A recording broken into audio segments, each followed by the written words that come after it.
भैया दूज का त्यौहार भाई और बहन के प्रेम का त्यौहार है। तो आइए बोलते हैं सनातन धर्म की जय। भैया दूज का त्यौहार आधे कार्तिक दूज को मनाया जाता है। भैया दूज की कहानी कुछ इस प्रकार से है। एक ब्राह्मण की 2 संतानें थी, एक लड़का और लड़की। लड़की बड़ी सुशील थी, वह अपने भाई को कभी नाराज़ होकर बुरा भला नहीं कहती थी। वह भाई अपने भाई से बहन से मिलने उसकी ससुराल गया तो वह चरखा कात रही थी। तभी बहन का सूत का तार बार बार टूट गया। वह भाई आने का उसे पता ही नहीं लगा। वह तार बार बार जोड़ रही थी पर वह जुड़ा नहीं, और जैसे ही उसने पीछे मुड़कर देखा तो भाई खड़ा था। वह भाई उसे गले मिलकर अपने भाई के आदर सत्कार के लिए पड़ोसन से पूछने गई। उसने तेल का चौका लगाकर घी में चावल पकाए, परंतु चौका सूखा नहीं और चावल पके नहीं। एक दूसरी सहेली से पूछा तो उसने गोबर का चौका लगाकर दूध तथा पानी में चावल डालकर खीर बनाई और भाई को खिलाई। दूसरे दिन भाई के रास्ते के लिए वह चक्की में आटा पीसने लगी। आटे के साथ चक्की में सांप पिस गया और उसे पता नहीं चला। उसने उस आटे के लड्डू बना दिए और कपड़े में बांध कर दे दिए। जब वह चला गया, उसके भाई के चले जाने के बाद उसे वह सांप पिसने का पता चल गया। भाई की प्यारी बहन अपनी बच्चों को पालने में ही सोता छोड़कर भाई की राह पर चल दी। बहुत दूर जाने पर उसे उसका भाई सोता हुआ मिला। पेड़ की छाया में सोता हुआ दिखा और वो पास में पोटली भी रखी देखी। भाई ने अब तक कुछ नहीं खाया था। उसने सारे लड्डू फेंक दिए और भाई के साथ पीहर चली गई। रास्ते में उसने भारी भारी सिलाएं उतरी देखी।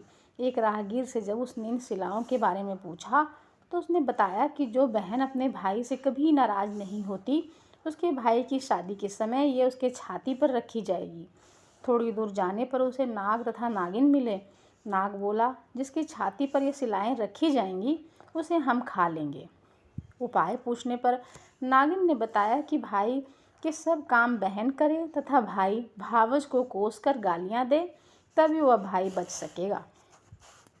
अभी वह भाई को कोसने लगी, गालियां जोर जोर से देती गई और देती देती पीहर पहुंच गई। माँ बाप को बेटी का यह व्यवहार अच्छा नहीं लगा। विवाह की लगन आई तो वह भाई को गाली देती हुई स्वयं लगन चढ़ाने लगी और वह घोड़ी पर चढ़ गई। ज्यों ही वह घोड़ी पर बैठी तभी सिलाएं उड़ती हुई आई और पुरुष के स्थान पर नारी को देखकर वापस चली गई। ऐसा देखकर बारात के लोग उसे अपने साथ ले गए। फेरों का समय आया तो उसने भाई को पीछे धकेल दिया और गंदी गंदी गालियां देकर फेरे ले लिए। यह सब काम स्वयं कर रही थी वो। यहाँ तक कि सुहाग रात को भाभी के साथ स्वयं सोने चल दी। समय आने पर नाग नागिन उसके भाई को काटने आए। वह तो जानती थी, नाग नागिन को मारने की तैयारी पहले ही कर रखी थी। आते ही दोनों को मारकर जेब में रखकर 3 दिन तक सोती रही। सारे मेहमान विदा हो गए, तब उसकी माँ को उसकी याद आई कि उसे भी विदा करें। विदा के समय उसने माँ की उपेक्षा कर गुस्से से बोली कि मैं इतनी नीच नहीं हूँ। उसने मरे हुए सांपों को दिखाकर बताया कि नाग नागन भाई भाभी को डसने आए थे। मैंने अपनी जान पर खेलकर भाई के जीवन की रक्षा की है। इसी भाई के पीछे मैं अपने बच्चे को पालने में रोते चिल्लाते छोड़कर आई हूँ। मेरा भाई भाभी को किसी प्रकार कष्ट न हो।